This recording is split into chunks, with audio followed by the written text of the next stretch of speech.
Do you feel like you're barely keeping your head above water? That no matter how hard you try, meaningful progress remains out of reach? Heather gets that. She battled an eating disorder for years before seeking help. Now in recovery, Heather is here to tell you that positive change is possible even when it doesn't feel that way. Join her as she shares openly about her struggles and small triumphs. Fair warning though, Heather doesn't hold back. Her candid story may trigger some. But for those wanting honesty, hope, and healing, this is 1% Better with Heather. The information and stories shared on 1% Better are based on host Heather's personal experiences with eating disorders and mental health challenges. Heather is not a licensed doctor, therapist, dietitian, or other health professional. Her advice and opinions should not be taken as professional medical advice. Please consult your physician or a qualified health provider regarding any medical or health-related issues. 1% Better also contains descriptions of eating disorders that may be triggering for some listeners. Discretion is advised.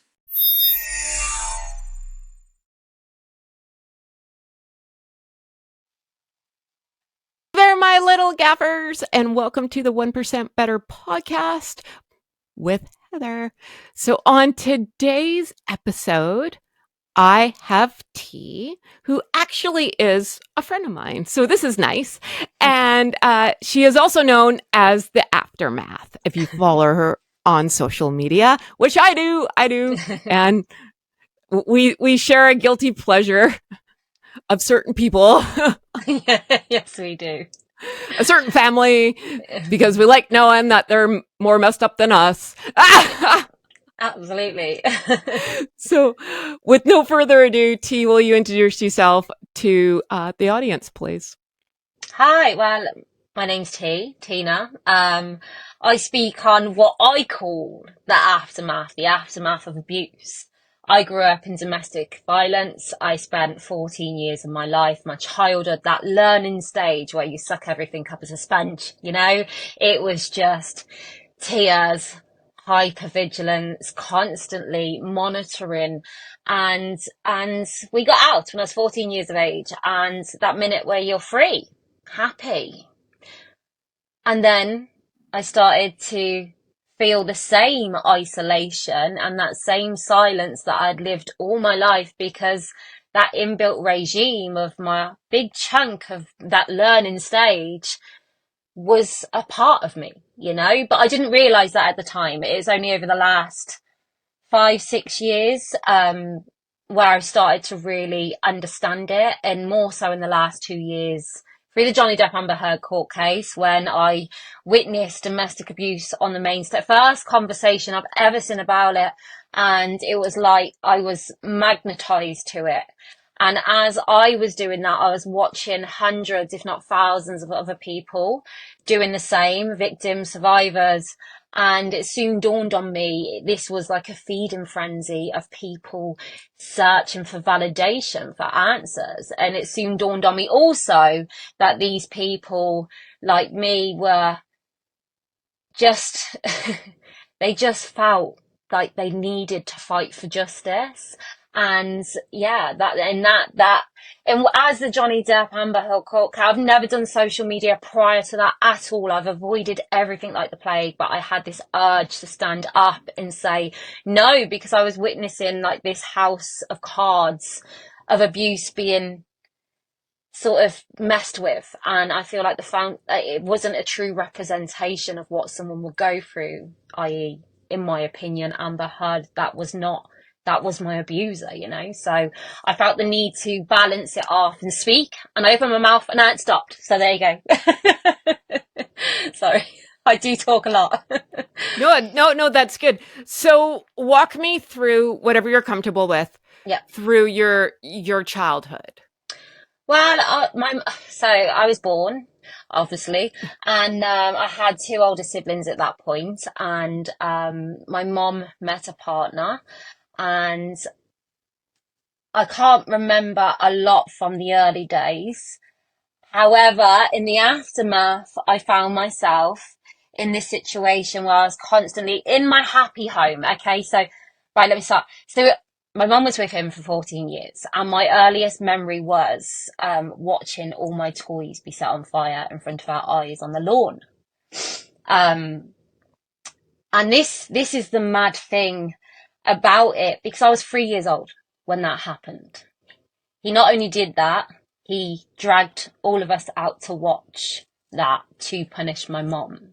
And this stuff. So I went out, and that was my life. When you're in it, you're survival. So that was the staple, that was the start, and it just carried on that way, just every other day, constantly on edge, sort of behaving in a kind of way. You become, it's a regime you live in. It's not a childhood. And that went on for 14 years. And, it was when I got out and I found myself in my safe home, but constantly in this anxious state with visuals. Even though I was safe and happy, it was like I couldn't live in the moment because I had all these emotions and fears, irrational, very irrational fears, always waiting for the bad to come. And now I understand it. The bad was always going to come as I was growing up. So I had to deal with this stuff, but I didn't know how to deal with this stuff. I didn't even necessarily connect it to my childhood. It was just, I was stuck in my own head, trapped with all these bad memories, I suppose, bumping into each other. And some days I'd wake up and I was just flatlined, void, didn't want to talk. And I had to carry on because I had this normal life. I was married, I was happy, I had children, and I just couldn't understand it because waking up like that one day could send me like that for months on end.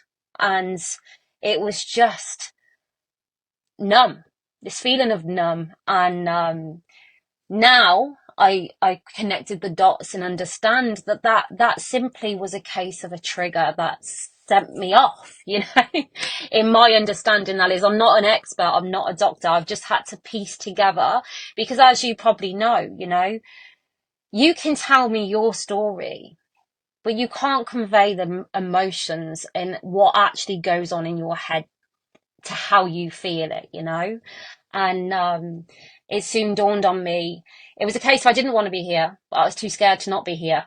And I was just stuck, And I realised it was down to me to sort of validate myself and my trauma. And the more I pull it out there and started to connect dots, the more it was using my thinking brain rather than my emotional memory center, which I realize now that I was just living in, So, yeah, so that was our life. It was Dungeons and Dragons. I can't explain when you wake up in the dead of night because your mum's being thrown up in the other side of the door, and moments where I was having an asthma attack, and I suffer with asthma quite a lot, and my abuser, my mum's husband at the time, came in and asked if I needed a glass of water, and he came and poured it all over me. It wasn't like we were beaten every day, but mentally it was this tormented state, and I just suppose because of what I've experienced in the aftermath, which I call it, I just want to be as open as I can about my experiences in my happy home. So I know there are people like me that are trapped and stuck and scared to claim their trauma, scared to be that victim. And it's not about being a victim in my eyes. It's about, that's your story. That's my story. And it's never going to go away. But if we become more aware of our triggers, if we accept what happened to us, but not let it define us in a way, it's when you wake up with that void, you can go, oh, I know that feeling.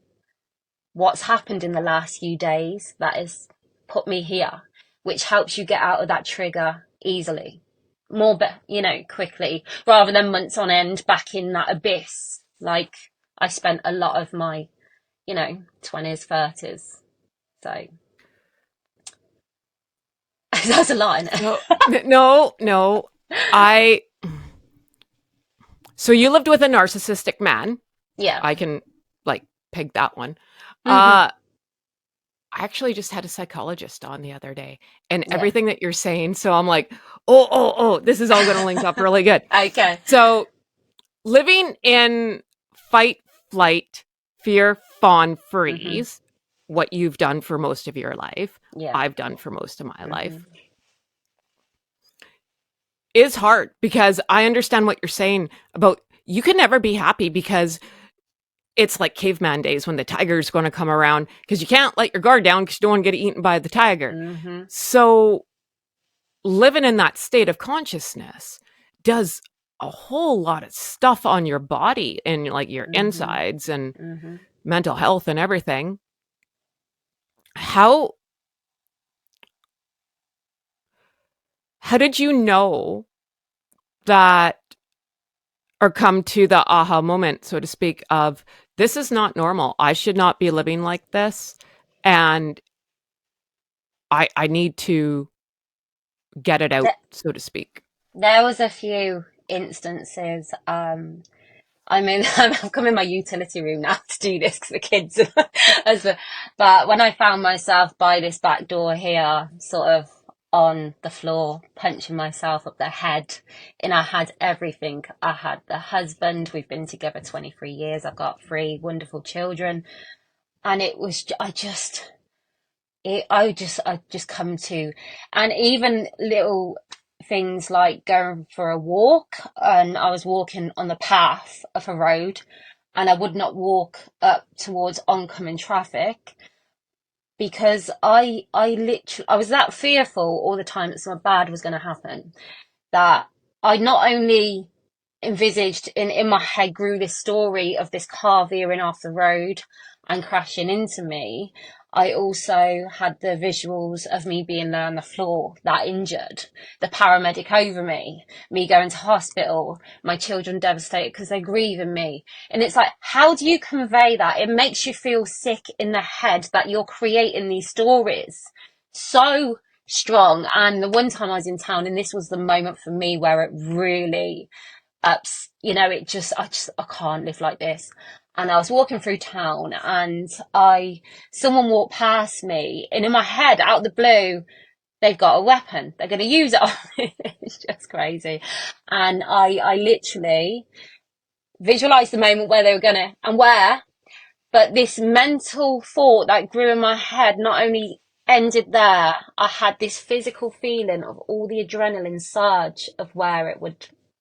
And it sounds crazy, it sounds mental, but can you imagine? And people, that was my PTSD. But you go to the doctor's PTSD, and what, that doesn't give me the answers I'm seeking. I need this to stop, And I suppose, yeah. And I did go to therapy after that, and it's simple connection of a dot for me. The first connection of a dot, which I did gain in therapy, was when so I had my oldest son when I was 17. This is the part of the course when you grow up in abuse. My 2 brothers were in prison by the age of 20, and me and my sister were pregnant by the age of 17. It's that urge to get away, to escape, and make your own decisions and not be controlled. And this is again the aftermath, because you've been not given the great platform or stepping stone into life, and you just all in your head, and you tend to be more vulnerable and make bad decisions, which only adds to the hate on top, because you don't deserve anything anyway. That's what you've been taught, and it just feeds itself, and then you take on more baggage into your life. And I went to therapy, and when my son used to go to my mum's to stay over, I used to, the visuals used to be crazy. And it was, what if she has a gas explosion? What if she has this? What if she has that? Growing stories, visuals in my head. Overpacking, a night bag, suitcase kind of vibe. And my mum used to say to me, Tina, you don't need to pack all that. And when I went to therapy, and well, it was the day she actually left, my mum, we had years of her leaving, that excitement picking up. And we'd go to my nan's, and he'd turn up, and you knew the minute he turned up we were going back anyway. So this constant. And the day she actually left, I was like, I'm not packing a bag. Little did I know she had actually come to a point where this was happening. So me, my mum, and my little brother, we went to this woman's refuge. I remember walking across the park. It was fight or flight, even in that moment. What if he's behind us? That was insane. And we got to this refuge and I literally had no clothes. I had nothing. I just had the clothes I was wearing, and they couldn't have us. So we had to go to a bed and breakfast. And my mum only had £5 in her purse, because financial abuse is another key contender. And me, my mum and my little brother were sharing a toothbrush. And my therapist kind of said to me, and you overpack, you know? Can you not see the connection there to why you do that? You had nothing. You had lost your home. You weren't prepared. And I was like, wow. So I suppose I grew on that, really, in connecting the dots. I think it's so important to understand these behaviours which make you feel like you're going crazy, but actually it's not crazy, because there's probably a link to your past, you know? And I'll say that you're not crazy, because I've had all those thoughts plus more, right? Because I'm like, Yeah. and this is where, and I feel people don't want to reach out for help, because No. if you told them what was going on in your head, they're going to lock me up. Shit, I'd lock me up, right? Like, no way. I'm not telling you anything, because I actually told you what's going on in here. No, not at all. Well, that was my major fear. And you got kids, and shit, you don't want CPS coming to your house, because then they're going to take your kids away, and like, Jesus. And it's just, and now, because we're already in this state, we're making this snowball and avalanche now. And I'm with you when you were walking down the street and you see a car. Yeah, I've had all those thoughts. I'm going to tell you right now. And it's how growing up, man. It's how we grew up. Yeah. And unfortunately, to rewire neural pathways is hard. And to know that this isn't your fault at all, nor are you crazy. For everyone out there, if you have these thoughts, you're not, right? No, not at all. And good for you for going to therapy, because a lot of people, I could imagine, being brought up in that household, you weren't allowed to talk about anything, right? No. Everything's fine. Everything's fine. Everything's fine. Do not say shit. There's no telling a teacher. There's no nothing. No. Because even if you did, who's going to believe you? If someone stepped in and didn't take you, oh, hell to pay for that. Well, the thing is, as well, you know, I'm 40, so this went on in my younger years. It was in the 90s, the early 90s and late 80s. So it wasn't even, the police used to come. They used to take him away, then he'd be back the next day. Yeah. So, oh, I've lost you. You there? Yeah, no, I'm still here. If you see it go out, it's okay. Just okay. We'll work around it. Yeah. And even my mom, you know, all the times the police used to come out, and when she actually found the link to this woman's refuge, it was not even half a mile away. And to know all that time that was there in situ. And it was only because my nanny got diagnosed with ovarian cancer at the time that my nan on her deathbed just sort of said, please, for me, leave him. And that was, thank God, bless her, that she did do it then. But even then, you know, it was really, you know, in this bed and breakfast, me, my mum, little brother, the trauma bond starts to kick in. He's on his own. He's going to be sad. You know, so I also want to explain to people, because I know there are a lot of mums like my mum. She touches on it a little bit, but I know as she opens up that whirlpool, the guilt, the mum guilt in, you know, my mum's biggest thing was, you know, not the biggest thing, but what kept her there was us losing our home and all of that stuff. And honestly, when we were in the refuge, it was the happiest night of my life, because when we finally got in there, because I didn't have to worry about my mum dying, you know, in front of my eyes, because there are many times where it went off. I remember the one time the neighbours come in I was upstairs. Me and my sisters and brothers used to sort of come like a pack together as our routine, if we were able to, if it was going on downstairs. And the one day, the next door neighbour called Fred shouted up the stairs, kids, come down here. And we were like, yes, we're out. And we got out the house. They literally took us up and round next door to their house. and we realised they left my mum there, which was probably so then we're placed into this, we're not there. We're not even, we could stop him doing something maybe. No, we were never going to be able to, but that just not knowing, and we were hearing panes of glass smash, and it was a case of praying, please don't let my mum die, and maybe if we're not there, he will carry through with that. So we used to sit round the table as young children and wish he had perished in a car crash. That was our conversations as kids. It's very dark. So all this darkness that follows you into the aftermath, when you actually rationalize what you were doing and how dark that was, it's not so insane. It's actually, it's our story. So yeah. And a coping mechanism, right? Like it's just one of those things, right? The brain takes us to a place. So when you got out at 14 and then you go to the refuge, where do you go after that?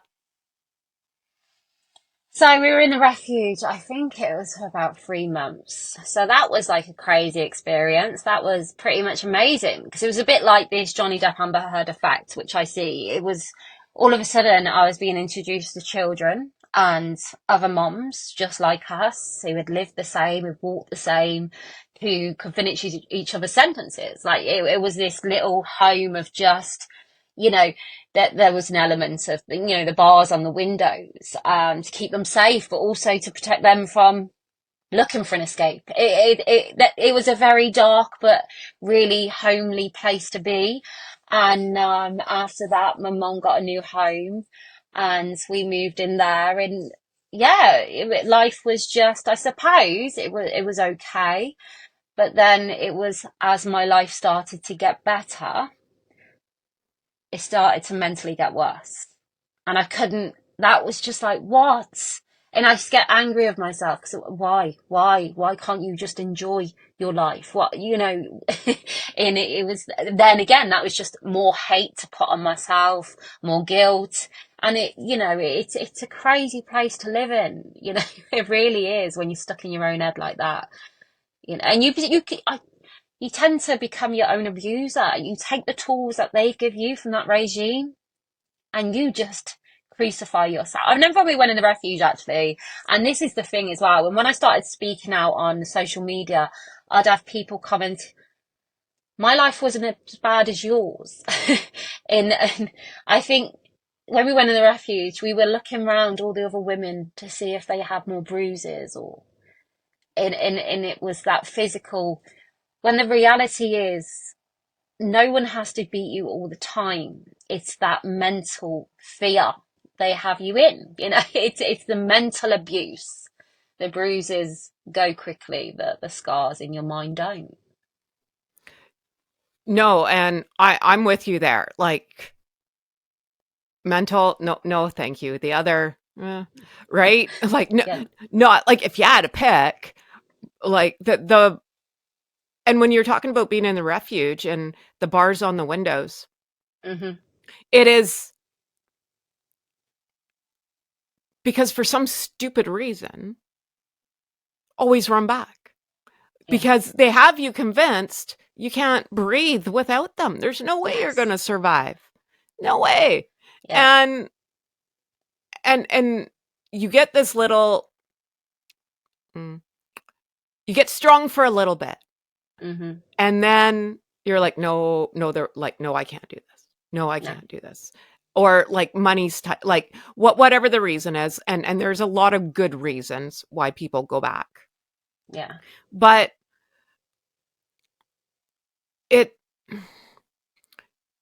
did you get any counseling in there to like undo, like, I think this is the thing. I think most of the counselling come from each other, the people that lived that story and knew. It was very much set up. Me and, we'd have like little days, go to the cinema, the children did. But it was me and my little brother were sat in an office. I remember this, where the one woman kind of said to me, if you don't break the cycle, you will go on to be abused. And my brother was told, if you don't break the cycle, you will go on to abuse. And that stuck with me, because actually my little brother went through the exact same as me. He was a victim of child abuse. And I suppose the older I grew, the more that I suppose the Johnny Depp court case really cemented that for me, where I thought, wow. And at the time, there was a lad who couldn't go in the refuge because he was 16, and he may trigger the other women. And you know, this is a thing, you know, and there are some refuges in the UK which won't.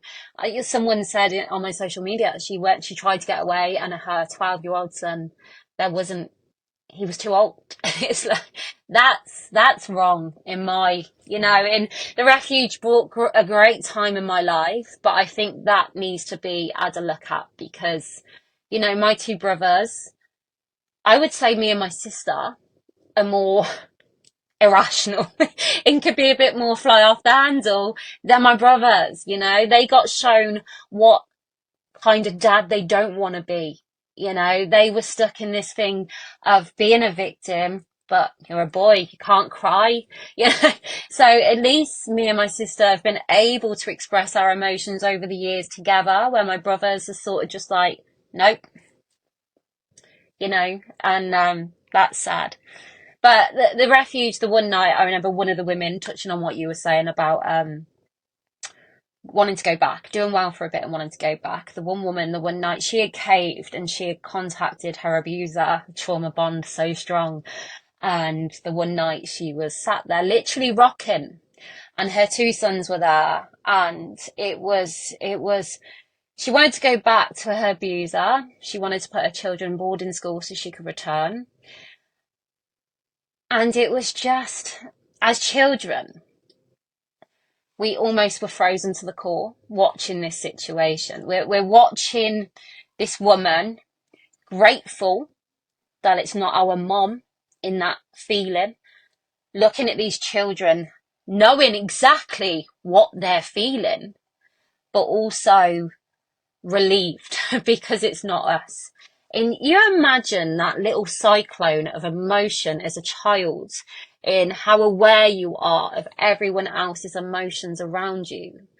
It's crazy. And you know, I've realized in the aftermath, you know, we're visual people. We read emotions. I can see anger. I can see sadness. I can see vulnerable. You know, but this, when I didn't understand it, left me really, you know, because if I see someone homeless, I used to be crying in the show.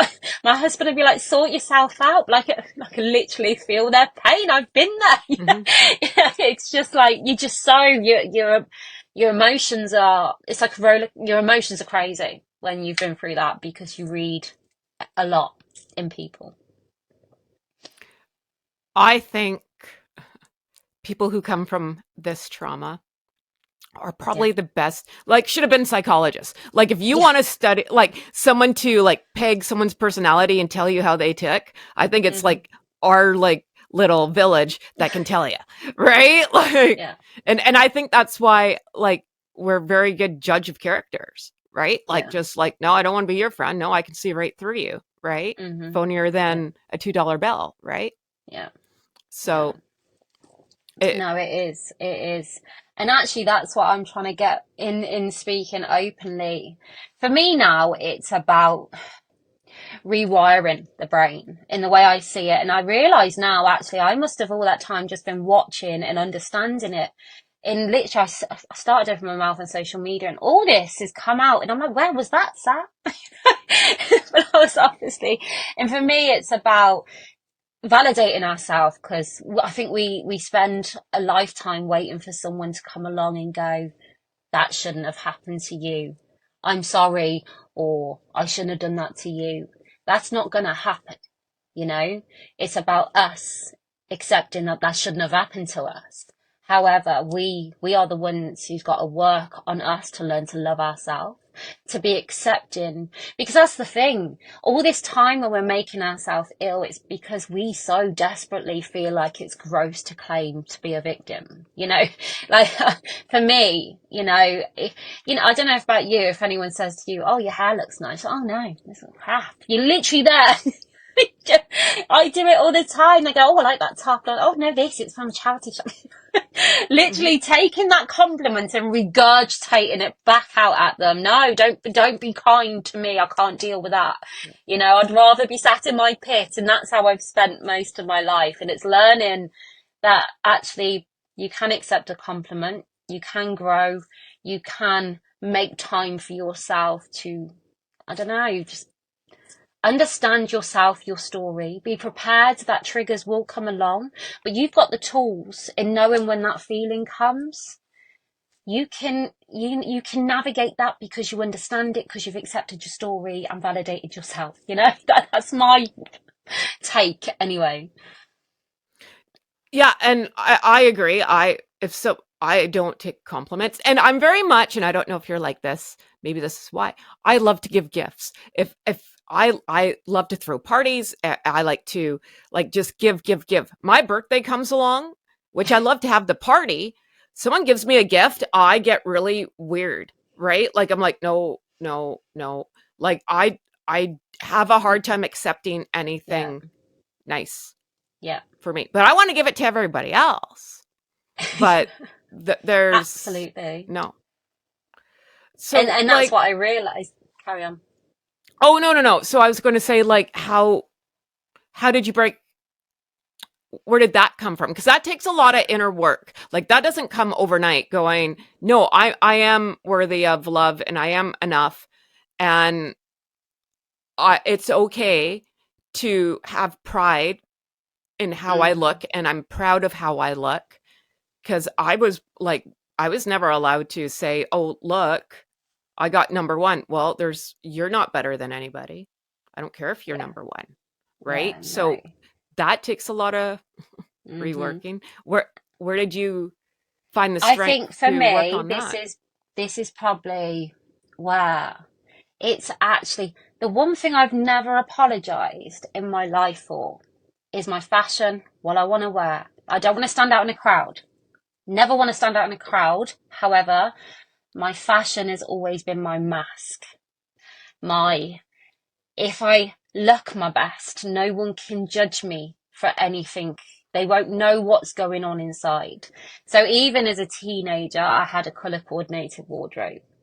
Okay, so I love a charity shop now. In going back to the refuge when I had no clothes, there was a Samaritans. I don't know if you know Samaritans, but it's a charity where people donate their clothes for people less fortunate. So there was a charity building next door connected to the refuge for the women, and so I got to go in there with another girl that was in the refuge and make myself a new wardrobe of donations. It's donation pile. It was the most amazing time of my life, and that stuck with me, that feeling. So I now love a thrift store, a charity shop. So, but also with me, it's that guilt-free spending, and I will go and do that. And it's buying anything expensive myself. I'm like, oh no, I do that. But with fashion, I've never apologized, but it's always been my mask as well. The power dress is always, and I do have crazily this 4-color rule with every outfit. So it's a mask. I don't know. It's a symptom of the aftermath, but it's one I've accepted. It's the worst things to take, but I've now realized that it's not, but I know accepting any compliment or any gain I feel like we get stuck though, because how can you grow if you don't see yourself, or you don't receive, or you like to stay stuck in your safe little world, even though it's not safe in here, and it's just like you're that scared, you're just stuck. And I've just gone off on a tangent there. I don't feel like that makes any sense, but it makes sense. It makes sense. It makes sense. So how did you break the cycle with your kids? And you said like you had a child young. Yeah. How did how did you raise your Uh, child and then okay, so when we was other in the children? refuge, when we were in the refuge, um, so I met someone and it was just someone, and that's really sad to say, but I was just at a loss, and so yeah, I planned a baby at 16, planned a baby, my own place, my own baby that I can make it better for. And I adore him. He's now 24 this year. He's 24 this year. And his father was no good. He was, it was written in the stars. It was never going to work. Then, of course, I go most of my childhood feeling judged by the neighbours, feeling judged by everyone. And now I'm a teen mom. I'm a girl going to school with a pregnant bump and homeless again because I think my mum was a bit tired at that point. If you're going to have a baby, you grow up kind of thing. So I was homeless, living in a bed and breakfast and going to school. So I felt mega judged, the baby bump. And yeah, I wasn't with his father for that long. And he started gambling, not coming home from work and not paying the bills. And I was left in debt. And when he actually went, I was a baby with a baby. I had so much trauma, and I will always carry guilt because I was in this robotic like state. I would always call it, it just just every day as it comes. I was scared to go to bed. I had my own home. It's 17, 18. Scared to go to bed. I used to sleep on the sofa. I didn't know the first thing about cooking. My mom helped me, but it just, I didn't feel like an adult, but I had this baby now in it. I used to scare me so much that I was going to fail him. So of course, this overthinking and but for some, I got him there. He's a good lad, and we got through. We grew up together. We literally did. And do you know what? I think he came at the right time because I don't know where I would have ended up if I didn't have that responsibility, that fear to get it wrong, that fear to repeat. And then it was just being in I met my husband, my now husband, we've been together 22 years. And yeah, and yeah, he's brilliant. But the fear to repeat and damage my children is the battle that keeps you silent, And even when I was on holidays abroad, and I'd, if because these triggers are coming from anywhere, and I'll be on holiday, and it's like tears coming from my eyes, wiping them away. Just carry on, you just robotically like carry on through the silent and the bad state. Everything in life was happening around me. The wedding, yeah, I couldn't feel it because I was just stuck in my past, and it's cruel. It feels cruel. And now, where where'd you end up? Like what's your legacy with the aftermath? You know what? I couldn't be. I can't. I started speaking, I joined up and just doing the odd TikTok. And that's a double-edged sword with the way we are. Because I put a post up. Even now I'm having to battle against. And what I've done with social media, I suppose I've used it as a tool for me because I can put a post up and I'll start to overthink and overanalyze and I have to pull myself back in and go, no, leave it up.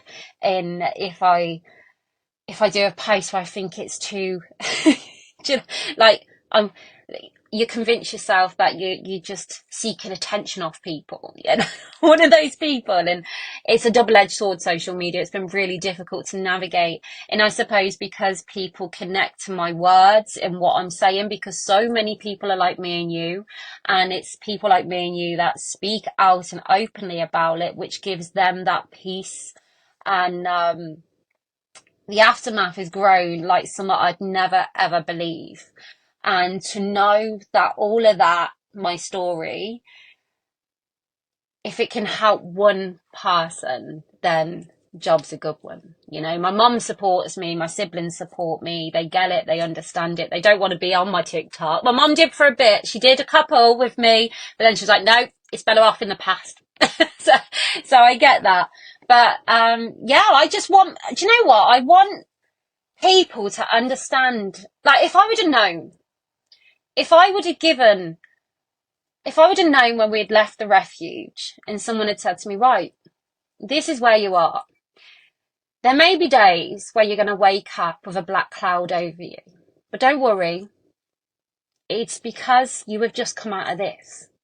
If it happens, all that time I was sort of just stuck because we run away from that story. That's our past. Like, I'm out of there. I want to get away from it. And we have all these moments. I can't take praise. I can't grow any bigger. I stay as I am. The silence, all the bad thoughts, and it's just that if someone would have said to me, this is going to be a part of the course for you.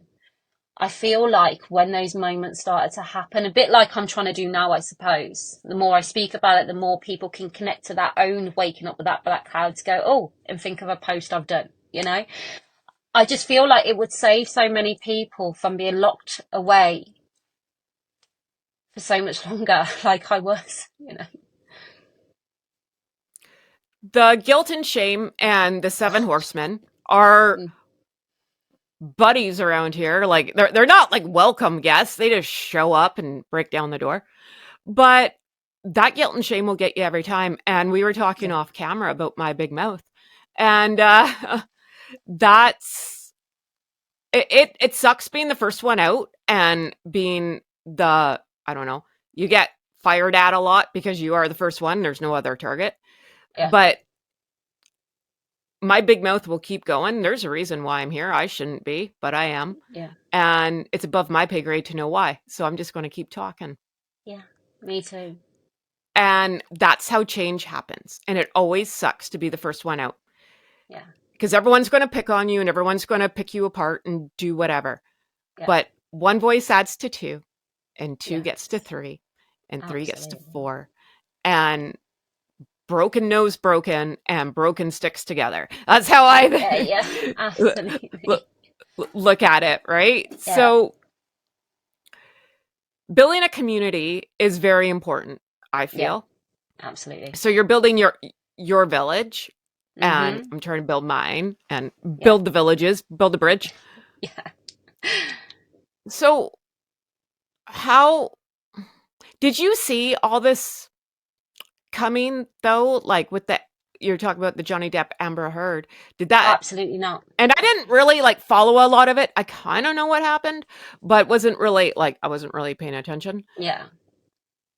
But it just kind of like you're like a magnet to it. Like for some reason, you can't explain. Shake it. No, as soon as I knew the court case coming on TV, it became a compulsive obsession because I wanted to see it. I wanted to watch this life I had lived. I wanted to see who was wrong. I wanted to see, and before I knew it, I was going into work and asking for a week off work annual leave so I could watch. It was that I could not. I hadn't been shown anything like this. I lived it.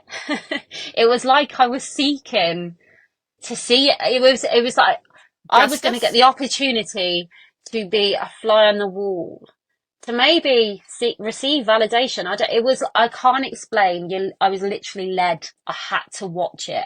I don't know what I was seeking. I was seeking justice. I needed to watch it. And as I started to watch it, and I remember my husband coming out because he's been there through my dark days of, and he was like, please don't watch it. And I was like, oh no, I'm fine. I had tears coming down my eyes. It was like so triggering, but I could not watch it. And I carried on watching it, and to watch her and him and to see that genuine, in my opinion, I just connected to him so much. And it's nothing to do with him being a movie star. I can't, Johnny Depp was good looking in his day. He's an older man now. It's not like it was that. It was just, I literally aligned with the victim. And that was that. I've said before, that case could have been broadcast and I could have had ear defenders on and not heard that man's words, but I would have watched his actions and behaviours and come to the same conclusion. I could have been blindfolded and heard his words and come to the same conclusion. You know, it's when you spend years in hypervigilance and you're watching people and how just little your body stands up on end, because that's how you survived. That was my education. And I was watching so many survivors all come out sharing their bruises, showing their bruises to do the same. And it was just like, and I said it was just like a million light bulbs had all switched on at the same time. There's all stalking the same case for some kind of validation. And when that case ended, I didn't want it to end. I wanted to carry on, because I realized that I was searching for some validation in him. In the way I sort of deem it to be is we're very visual people. So the doctors will say PTSD, but when you have someone in front of you saying, this is what happened to me, people start to connect to that, like I did with Johnny Depp. People start to go, God, I felt like that, like I did with Johnny Depp. And it's the language that we speak, because we're visual people. We needed that to survive, and we can connect to that. We will allow ourselves to connect to that pain because it's someone else's pain and we want that healing for them. But in doing that, we connect to our own in a safe way, which is not gross. That's my understanding of the whole situation. Does it make sense? Yeah, no, that makes sense to me, because whoever, you could Johnny Depp, Amber, Yeah. Joe Blow, Yeah. and Jane. It doesn't matter. Yeah. Justice for whoever that is, Yes. is justice for you. Yes. And that's what Right? people want. And healing from them is healing for you. And I understand. It's like, I don't know, like you've teleported into them in some weird way. Yeah. Like, I don't know if it's... No, absolutely. Teleported into like, them. Even now. It makes sense to me. Like, I don't have like the biggest vocabulary to explain it, but I understand it. Yeah. I can see how that happens. Well, even, you know, I do this and I speak on this, but I went to my daughter's, one of her, they were selling stuff at the school, and this little girl was there, and I could see her crying.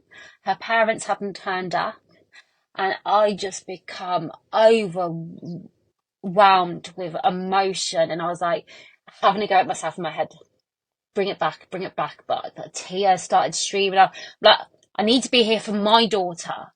But I literally looked at that little girl crying, and I literally connected to her pain.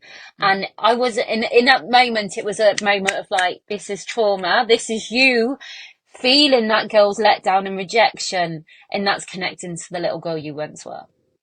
And no matter how much I was trying to validate myself whilst buying popcorn at the stall, I could not overcome that. However, I failed in that moment. And then my daughter didn't see, thank God, because I was at hiding. When I walked away, I had that, you know, this is what's happened, which got me, I gave myself that validation, which made me, I didn't spend the next 2 days, 3 weeks in this triggered state because that had happened, because I understood why it happened, which makes it better, you know? I feel like when we see someone in pain, we connect to that, but in connecting to that, we tap into some of our own. That's what I've been doing all my life, I think. But again, I'm not an expert. It's just my understanding of my story. Yeah, and I always say my pain will have a purpose. Mm-hmm. And your pain has a purpose. Mm-hmm. And to be a guide. And experts are lovely. They went to school. They make $1 gazillion. I don't.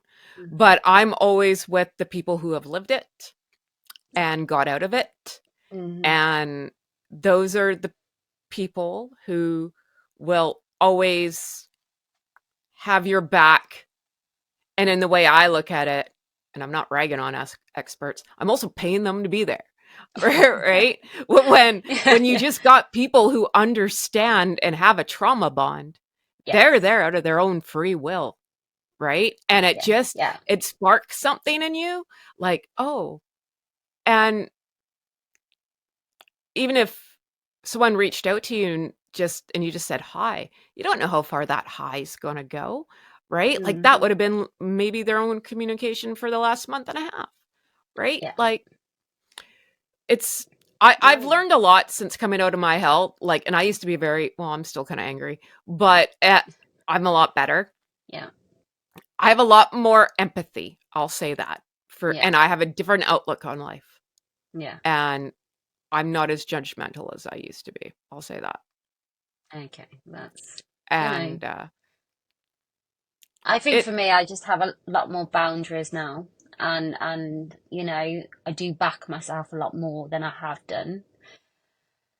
And it's just understanding and accepting the whole of me and the whole of my story.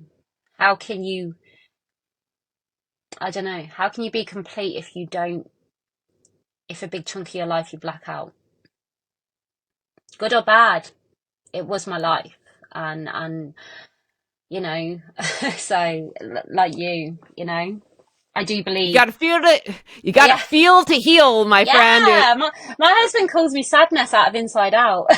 But that's okay. Feeling Yes. emotion is Yes. normal. Crying is normal. Pushing it down and not feeling isn't going to get you anywhere. You're going to break eventually. Do you know what? I'm less emotional now. I'm more balanced with my emotion. Yeah.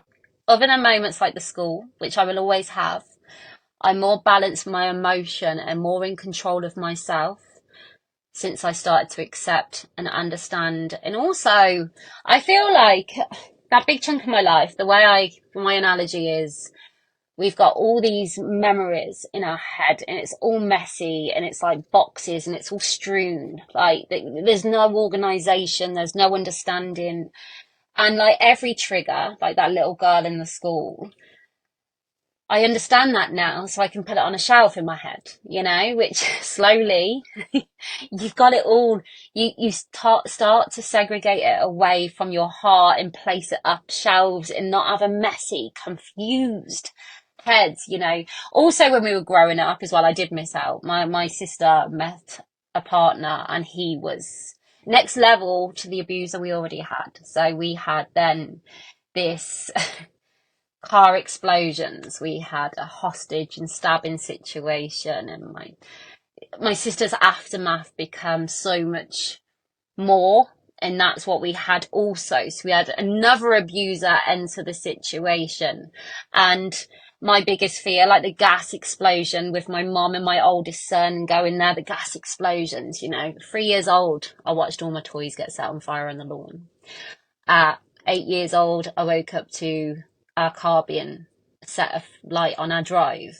It's like all these, and then it was like, okay, so I'm scared of fire. I'm scared of my child seeing fire. Connection of a dart. What do you know? Fireworks probably aren't your thing. No, I'm alright with firework. I'm alright with that. It's just, and that's the thing. It's the thoughts in your head that you create them because you lived that actual reality. And it's a natural fear of yours, but it's about understanding that's not irrational. It is because of the life you had, but it's not, the chances of that happening, not so much. Well, and I don't want to sound like a jerk or anything, but it's like cutting off the head of the snake and a new head grows back. So you got rid of first abuser number one, and your sister goes and picks like Prince Charming. Like, what a kick in the head. Was there any conversation about that? Like, were you pissed? Like, because I would have like knocked her out. I'm sorry. But like, what are you doing? Like, I understand why. Well, yeah, but like, that's the thing. I'm not like oblivious to it. Yeah. But come on. But that's like how.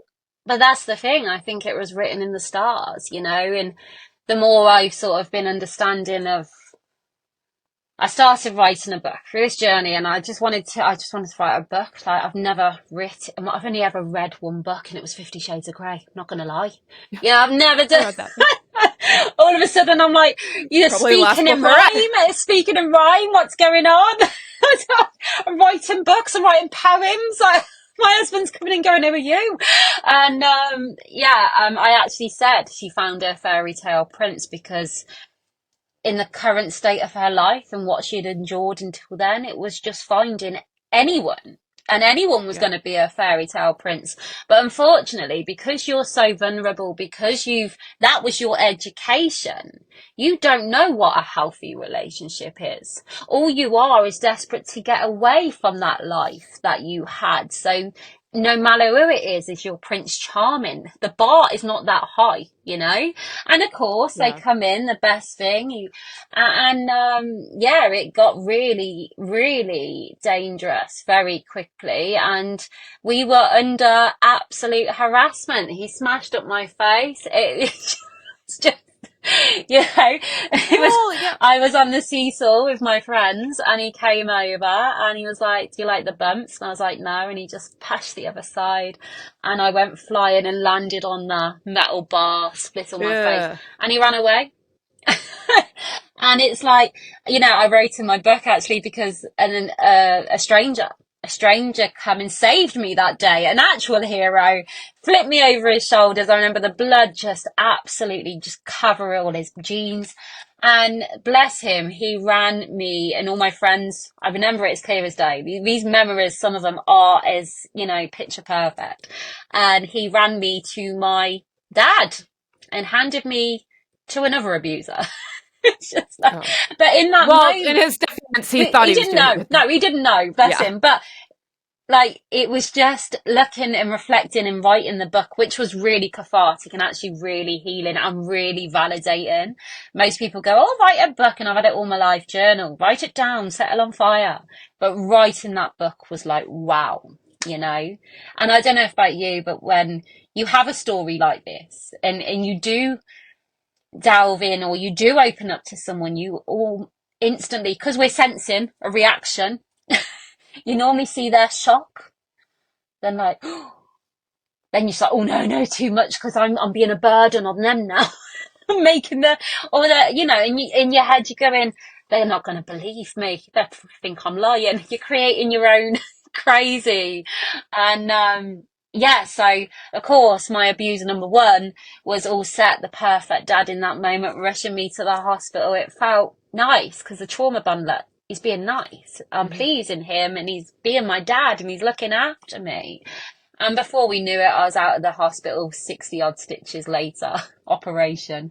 And before we knew it, he had a compensation claim signed in my name and suing, and he kept the money. No nest egg for me. It's just like, Oh, geez. So, it's just madness. But my sister, bless her, she's faced a lot. She had to go to Crown Court. It was a lot, and she moved back in with us because she had moved out at that point, and she used to wake up in the night. So this is another thing, isn't it? Because I got domestic abuse. Got my sister waking up screaming next to me because blood's dripping down her back in a nightmare, because this was her PTSD, and it was just, I can't explain how,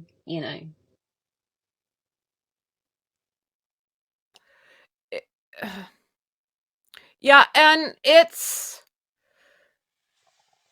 when we were talking about everyone has a side, right? Like two, and your sister has a side, your brothers have a side, you have a side, and not everyone remembers everything at the same time, and it doesn't make it wrong. Just some people don't remember.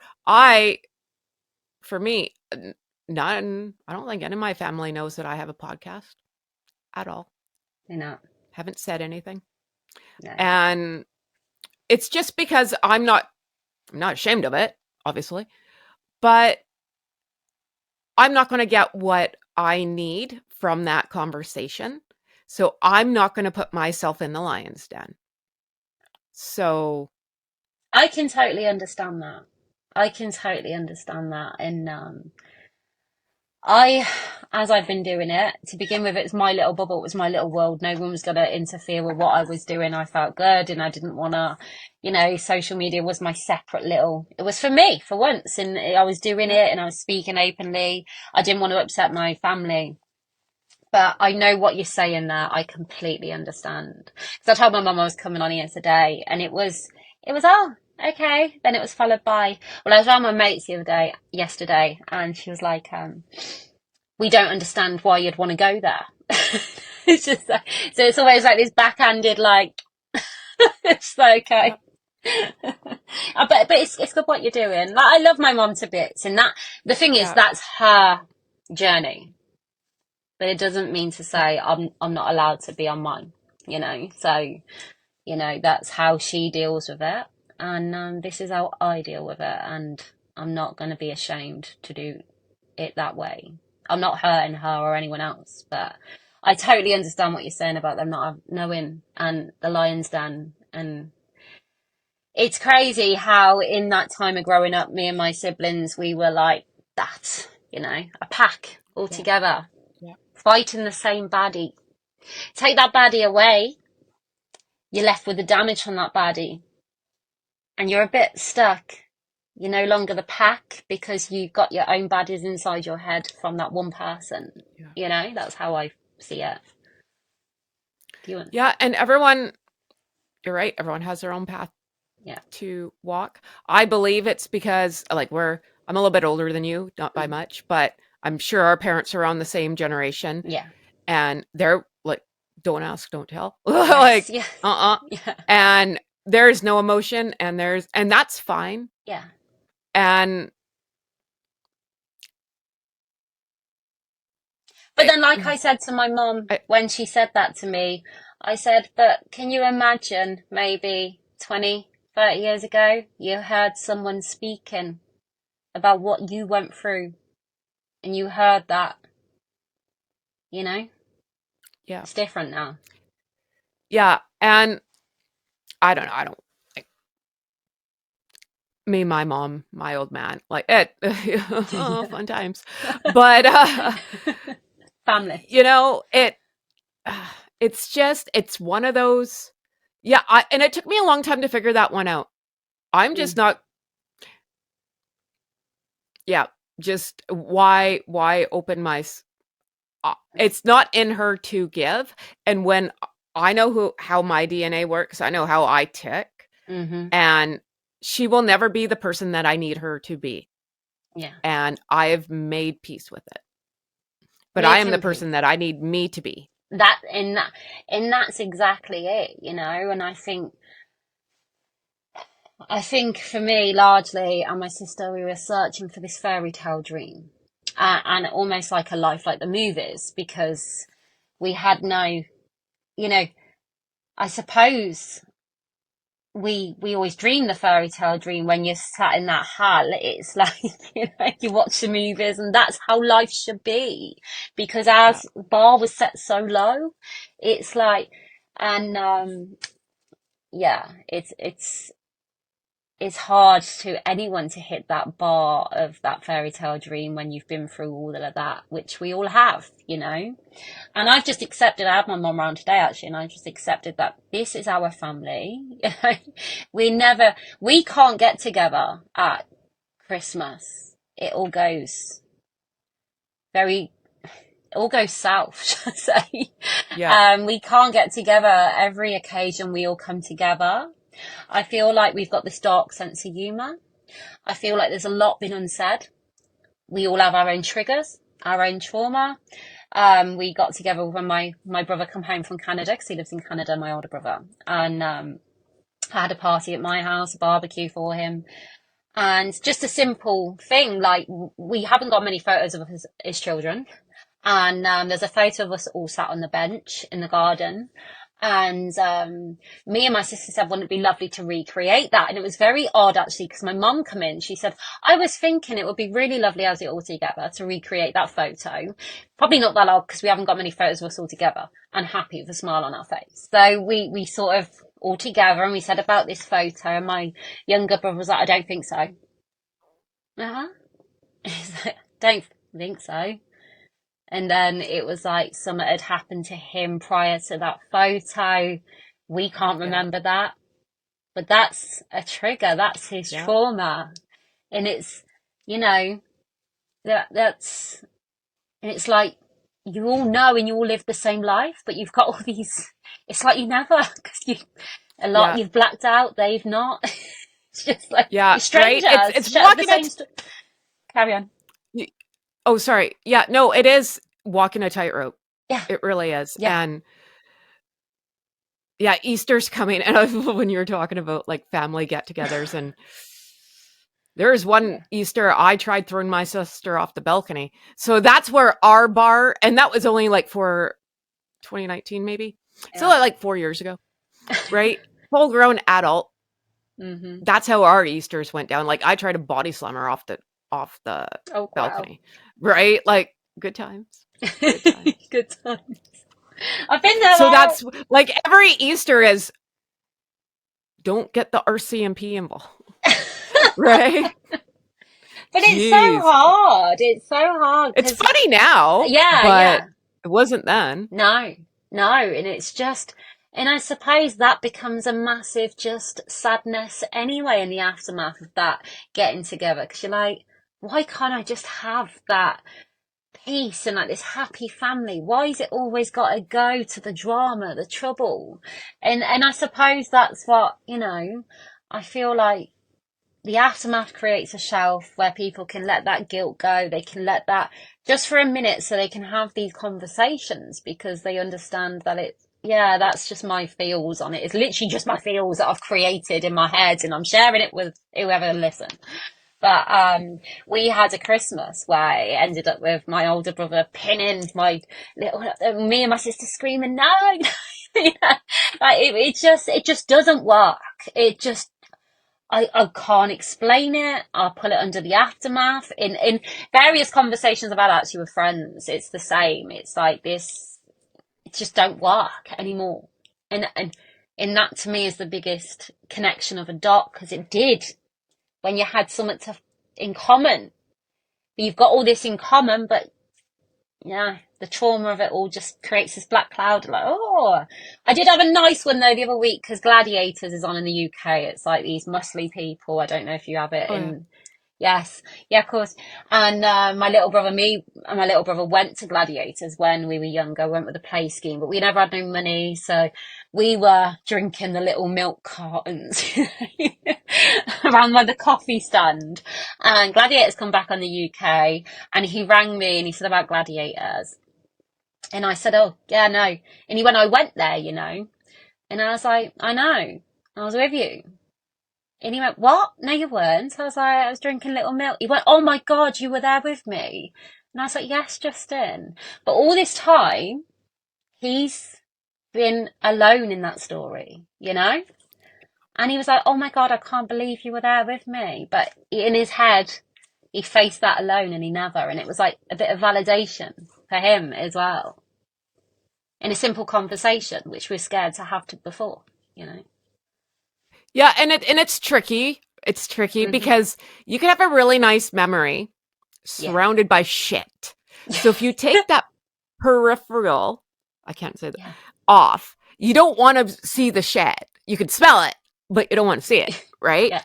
So when you said, oh, I had the milk, that would just open it up just a little bit with him, right? So I don't know what happened around the whole situation, right? But that little picture just got a little bit bigger, and that's lovely, right? Yeah, it was. It really was a lovely moment.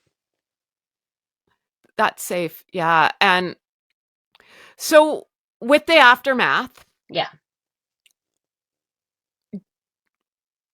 do people just like write to you over TikTok, Instagram? Do you talk to other people, or you just basically like put out your life? And I've got a few people that I've connected with on my journey. Do you know what the most beautiful thing is about the aftermath? I will put a post up and I will speak, I'll share something, and in the comments you've got a community of people speaking to each other. And that's what I love about it, 'cause it's literally they can finish each other's sentences. They're getting that same, not just from me, from each other. And they're getting that feeling from helping another. And it's like the broken, like we said the other day, the broken helping the broken to fix, you know? And I don't think there's anyone better to help someone who's broken than someone who knows broken and have been there and gets it completely, you know? And yeah, so I've got a few and a few really good, you know, I would say success stories actually. And there's no better feeling. It's completely humbling. I feel absolutely privileged to be able to do what I do, but at the same time, I'm gaining healing too. And do you know what? And some of the people that comment on my people that haven't been through abuse, they're the ones for me because it's someone who doesn't understand it, but they now know it. And if they come across someone, they'll be better to understand a little bit and they're more aware as well. So I always love those people that pop up. And yeah, it's just sharing my story in the hope that and if someone gets to the point where they feel strong enough to talk, then that will grow, won't it? Like you said, it's the gift that keeps on Yeah. giving, hopefully. And it's true. Knowledge is power. When we know better, we do better. Yeah. Right. And sometimes some people, if they didn't come out of this abuse land, I hope they haven't. Right. Yeah. But it only takes, and you know how you could tell me 1 + 1's 2 and another person can tell me 1 + 1's 2 and I'll believe another person over another person for whatever reason. We just resonate with different people. Yeah. So I'm glad that that's going on for you on the aftermath, because sometimes you have to hear it a couple different ways for people to get it through their head. Yeah. And so obviously now, sorry, carry on. Oh, I was going to say, no. So now what? Like now, where do you go? I suppose, obviously, as it's grown for me, and we have stories like Harry and Meghan, and that's took a direction as well. And I suppose, because I genuinely feel that in watching it, I brought up in the UK, I feel it's a broken family in front of my eyes, you know. Yeah. Pain. We feel that we can, so I've been doing that, and I've been doing YouTube, also speaking, you know, and it's more now, it's like, how do I do the YouTube and show people, I want people to see the aftermath and understand that, so I speak upon that, but I also write letters. I don't know if you see, I write letters to William, Queen in heaven, I write a letter to heaven, but just so people can understand how deep our emotions can get, so they can actually understand that, you know, it's hard to explain. How do I express what I am and what I do and how I speak and take it to a bigger platform and get people to connect to the aftermath of abuse and its emotions, its feelings. And I suppose I connect to that through my letters to the royal family, or I could do a letter to the survivor. A letter to is my YouTube. TikTok will always be my home. That's where, you know, I've been humbled enough to get a bigger following, and a wonderful community has grown. And you know what? It's organic. It's been organic. It's amazing. And yeah, I could I feel alive, I suppose, in doing it. You know, people thank me all the time, but I can't explain what it is. If I can get that good out of my story, then, and give that back, then, like I said, job's a good one. Right. And I'm sure you get this too. I get a lot of people, like private messages, who don't want their names out there, which is totally fine. I get it. Right. That are just like, you're speaking to me. You're speaking to me. Yeah. If I didn't know better, you were in my house. Mm-hmm. And that double-edged sword, right? I don't want them living through this. I'm also glad that they found me who is validating their feelings and emotions, right? And Well, I think that's a scary thing when you're not an expert. You're not a doctor. So yeah, you feel, I like to see what I do as glimmers rather than triggering. What I do is very triggering, but my feedback's along the glimmering signs. It's sadness, but it makes them feel better. But it is scary when you are a guide, you're not an expert, and you're putting it out there, and not everyone's living in a house with me, with a husband and children distracting them, and in the same place in their journey as me. And it is, like you said, a double-edged sword because, yeah, that is the hard side of it. I've not really, I've had a few messages like that where I've had to help people out. Then it were, but that's what I said. The beauty is the comments in how people help each other out more. So I don't necessarily feel that pressure so much because there's always someone there to pick it up and, they're wonderful. But I hear what you're saying on that. Definitely. It takes a village. And I'm thankful for your TikTok because that's how we connected. Yes, it is. The family I was talking about earlier is the royal family because I love the royal family.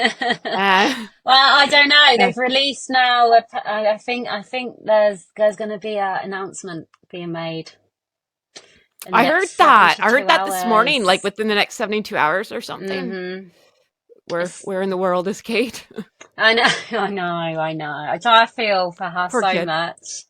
But Yeah, I've got a campaign going tomorrow. I stand with Catherine across X. I've literally, so I see all the negative about this. We're supposed to post a picture, right? Post a picture of Catherine tomorrow. And it's just pretty much Catherine loves her photography. I feel like one picture and the hoo-ha that's been around one edited photo, which I can understand. I'm filtered all the time. Yeah. Why would you not? It's like a kid in a candy store, For whatever reason, she felt the need to do that. But after all their years and it's just gone crazy over one photo. And I suppose I just wanted to flip it because I do a lot of thinking outside the box. Grew up doing that. Survive, and all this negativity around one photo. How about we flood the internet with photos, which there are many of them where she has been there and the people connect with her because of that. So yeah, that's why I just figured, how about just like try and make something grow where we speak about photos of Catherine, but many, so that was my way of just flipping it. Because I do like to flip stuff and take the good out the bad. Right? Yeah. And that's the bad sucks you into, man. Yes. Like way too much. You're going to someone said, you can stare at the darkness, but we don't go visit it. Mm-hmm. I was like, oh, I like that. I think RuPaul said that. Probably it was RuPaul because I love RuPaul. I think that was who it was. I think when I was at my darkest point of the aftermath and the way I've wrote it in the back, it was like a little girl dragging me to the edge and wanting to play at the edge. And that's how I just constantly felt. And that's, that's how I've wrote it in my book because that's how I felt. I was literally dragging me back in, taking me to the edge for me to acknowledge that pain. And it was such a dangerous, I was literally on the edge, Yeah. Every time. But we're not setting up camp. We're just like turning and burning. Not no more. It's almost like you can go, yeah, I know you're there. That's okay. Yeah. That happened. I'm all right here. Or if I go there, I can go, you know what? I can't stay for long, so I gotta go. I've gotta go and do life. But even saying that sounds insane, but I'm just saying in general, that's, but make it work for you. I don't care. Make it work for you because the places I've been in my head, I'd rather sit here and speak about a little girl taking me to the edge. Yeah, it's not that bad. No, it really isn't. You think that's bad? Wait, no, we'll totally traumatize people. We'll do another video with like wine drinking, and we'll really get into it. Oh, do you know what? I said to my husband, "So I have a glass of wine before I go on," and he was like, "Oh, I don't know," and I was like, "I might like leave some yucks. I feel a bit nervous," and I was like, "Actually, I don't want to go on a drink." Really? First impression. No. So yeah, if we're bringing drink next time. Yeah, we'll do an unhinged. Actually, I can go live on YouTube. We should bring Cynthia into that too. Oh yes, definitely. I love Cynthia. We'll just have a group therapy session, talk about the royals. Yeah, absolutely. What a whole lot of crazy that would be 3 of us. Oh God. Yes. On wine. Mm. 3 musketeers. 3 stooges. I don't Putting the know. world to One of them. rights. Right? Oh my gosh. Okay, so one more time. Hashtag at the aftermath, right? On TikTok. Yep. Go and check out T. You will not be sorry. I am so glad we connected. I'm so glad you are a guide. I just know you have so much good to come out of a shit situation. And I could see the aftermath center in England somewhere. And if that happens, you invite your Canadian friend, Heather. Oh, absolutely, I will. That's the long game. One day, maybe. I think for me, it's about finishing my book, carry on my social media, helping and speaking more, and yeah, that's home. That's home, and it's lovely to have the aftermath at home. You know. So yes, thank you, Heather, for reaching out, and thank you for having me on. It's been wonderful. Oh, I want you to come back because now I want to know when the book comes out. Then I want the book tour, and I want to go on a book tour. Yes, we can go everywhere. Yeah, why not? Why not? I'm Canadian. People like me. If I went to England, I'm totally fine. Yeah, no. Queen's on my money too. Yeah. Yeah. You have to come over. You and Cynthia could come over. She's Canadian too. Oh yeah, field trip. Actually, no, I'll come to you because the UK's pretty grey right now, and I would love to live in Canada. Oh, well, you're welcome. Yeah. Come on over. Because we live in 2 different provinces too. She lives different. So you can visit too. 2 for the price of 1. My brother's over there already, so maybe I should come over. Where's he? Toronto. Oh, that's on the opposite side. Yeah. So you were spaced that's everywhere. right. We'll just do a Canadian tour. That's fine. Sounds good to me. Brilliant. Well, thank you, my friend. Thank you. And I can't wait to have you back. No, I can't wait to be back. So thank you for having me. And yeah, been lovely. That's all for this episode of 1% Better. To continue the conversation, head over to our website at www.1percentbetter.ca, where you can access more stories and resources. We'd also love it if you subscribed and left us a review on your favorite podcast platform. And remember, friends, progress takes patience, perspective, and sometimes a little help from people who get it. So be kind to yourself and others as we work to get 1% better every day. We'll see you back here next week.